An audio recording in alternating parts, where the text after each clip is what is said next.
नमस्कार साथियों, मैं हूं पी के साहू। मेरे यूट्यूब चैनल में आप सभी का स्वागत करता हूं।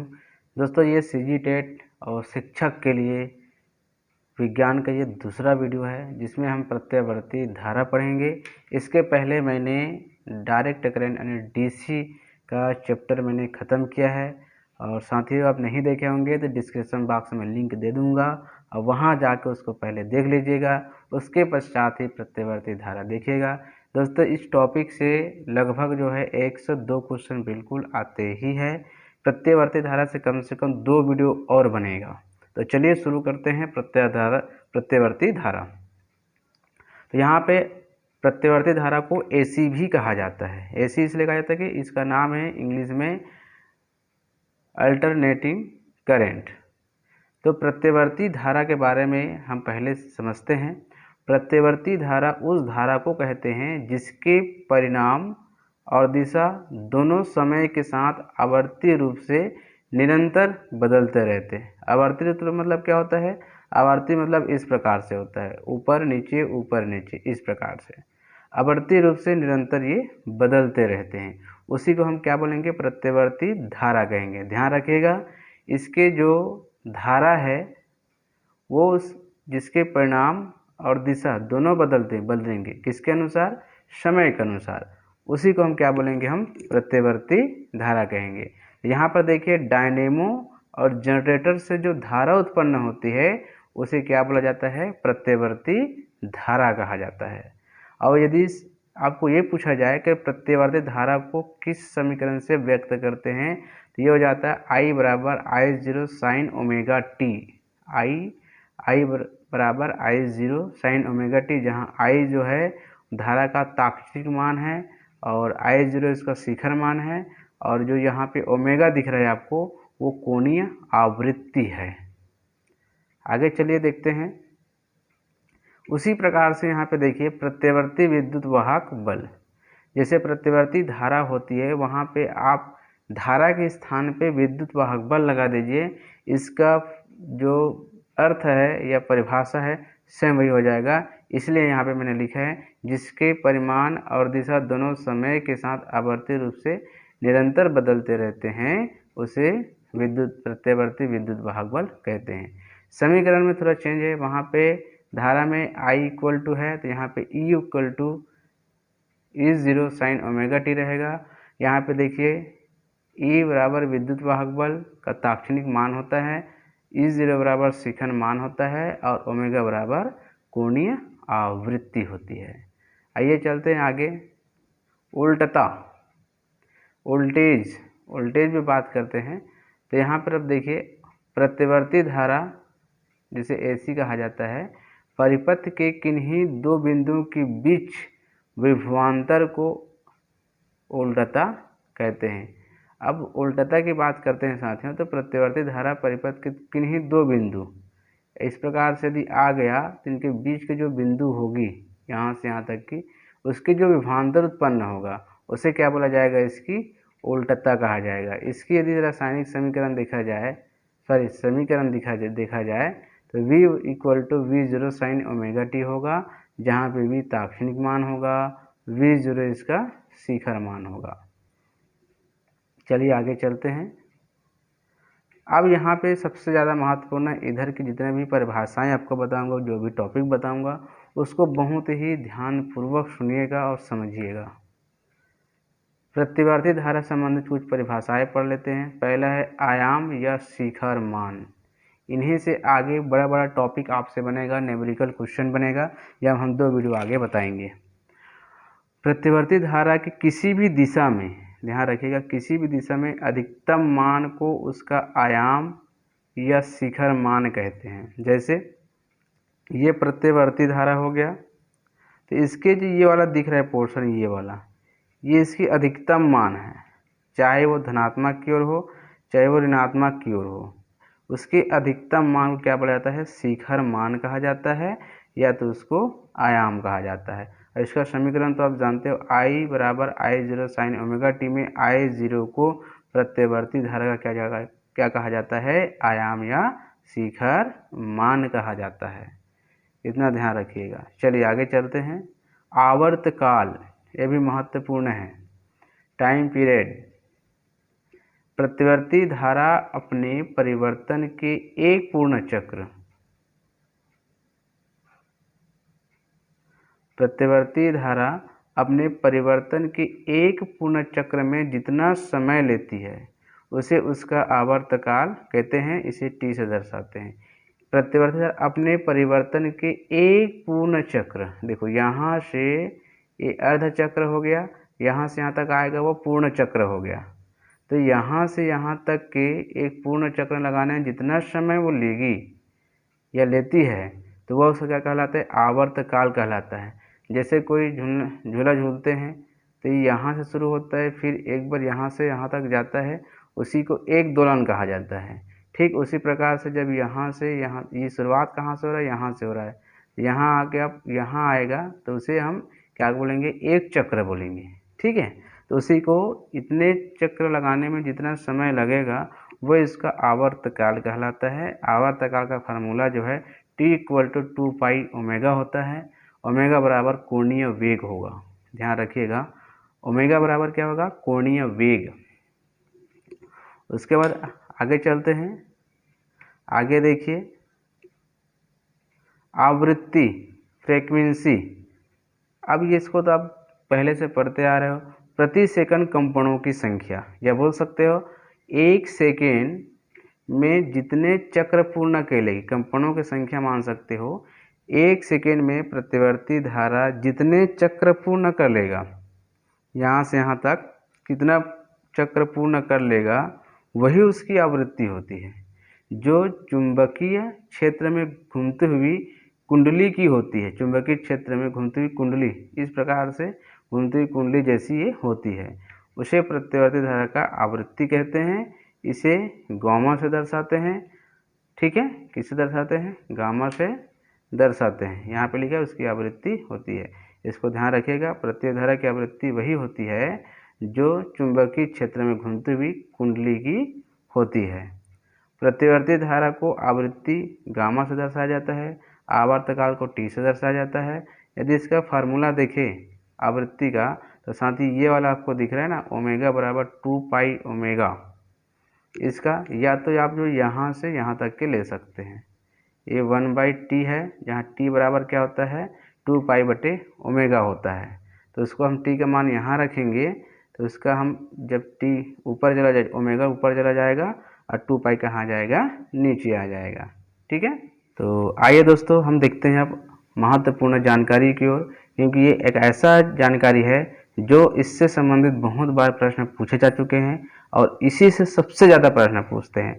तो महत्वपूर्ण जानकारी में सबसे पहला नंबर में आपका है, जो घरों में दी जाने वाली धाराएं जो होती है, जो आपके घर में जो धारा लगी हुई है वो कौन सी धारा होती है, प्रत्यावर्ती धारा होती है। एक दिश धारा मैंने पढ़ाया और अभी क्या पढ़ा रहा हूँ आपको, प्रत्यावर्ती धारा। तो ये कौन सा होगा, ये प्रत्यावर्ती धारा होगी।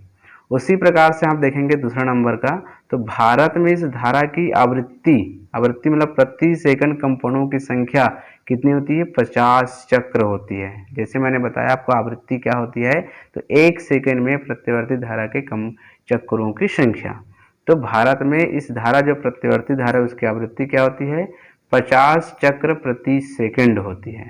अर्थात देखा जाए तो विद्युत बल्ब में एक सेकंड में 50 बार एक दिशा, मतलब ऐसी इस प्रकार से प्रत्यावर्ती धारा बहती है, तो 50 बार एक दिशा में, अब 50 बार विपरीत दिशा, मतलब यहाँ से यहाँ तक, एक दिशा में 50 और दूसरी दिशा में या उसके विपरीत दिशा में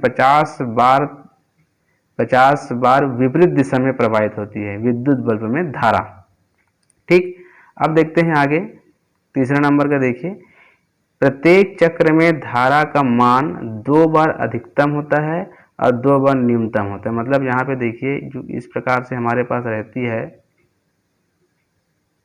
देखिए यहाँ पास इस प्रकार से हमारे पास धारा बहती है, तो क्या बोल रहा है कि प्रत्येक चक्र में धारा का मान 2 बार अधिकतम। अब देखिए एक बार यहाँ हो गया और एक बार यहाँ हो गया, एक बार अधिकतम यहाँ हो गया, एक बार अधिकतम यहाँ हो गया, और 2 बार न्यूनतम होता है। एक यहाँ पे न्यूनतम होता है और एक यहाँ पे न्यूनतम होता है। 2 बार न्यूनतम होता है और 2 बार अधिकतम होता है।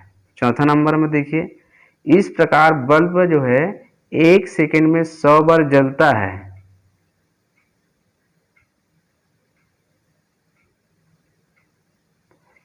इस प्रकार बल्ब 1 सेकंड में 100 बार जलता है तथा 100 बार बुझता है। अब देखिए 1 सेकंड में, या कह सकते हैं प्रत्येक चक्र में 2 बार अधिकतम होता है तो 100 बार जलता है, 2 बार न्यूनतम होता है तो 100 बार बुझता है। और अब बताइए कि 1 सेकंड में कोई बल्ब जो है 100 बार बुझेगा और 100 बार जलेगा तो क्या हमें जो बल्ब है वो जलता या बुझता हुआ दिखाई देगा? नहीं, वो हमेशा जलता हुआ दिखाई देता है। लेकिन वाकई में देखा जाए तो वो जलता भी है और बुझता है, लेकिन 1 सेकंड में कितने बार? 100 बार, और 100 बार जलता है। 100 इतना तेजी से होता है कि हमारा जो आँख है वो किंतु दृष्टि निर्बद्धता के कारण विद्युत बल्ब लगातार जलता हुआ प्रतीत होता है।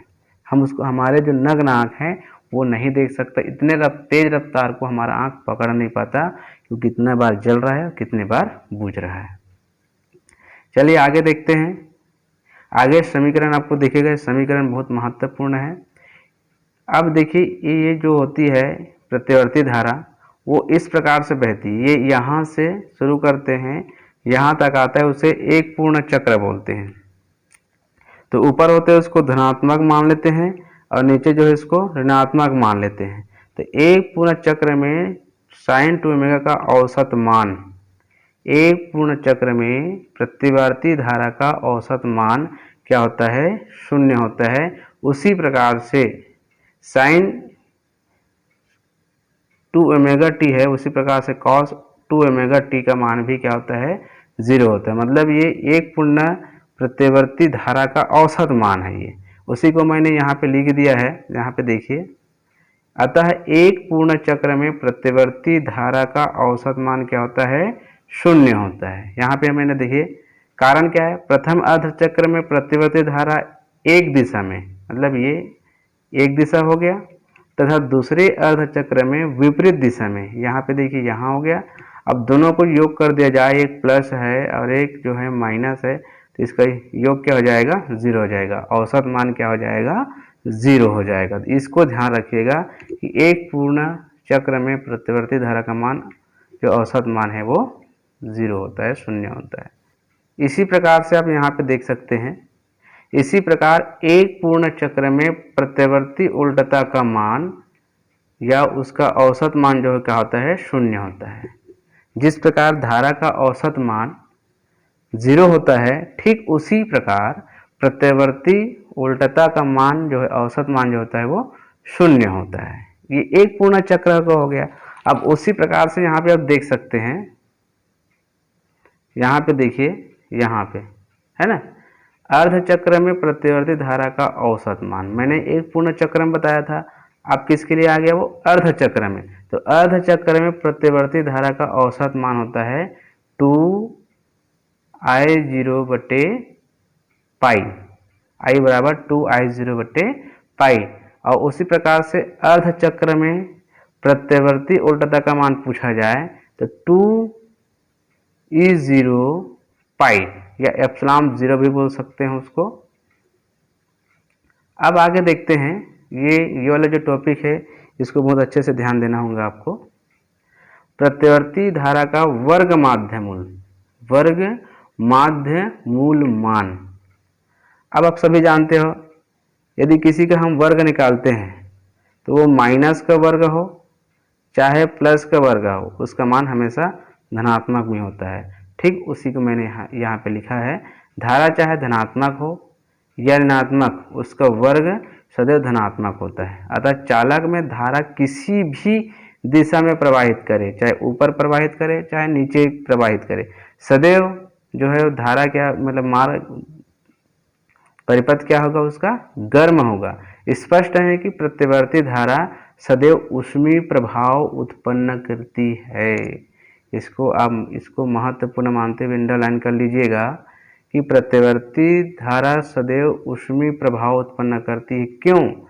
चाहे वो ऊपर हो चाहे नीचे, उसके वर्ग माध्य मूल हमेशा धनात्मक होता है और हमें वो क्या होगा? सदैव गर्म होगा। और गर्म होने के कारण प्रत्यवर्ती धारा सदैव ऊष्मीय प्रभाव उत्पन्न करेगा।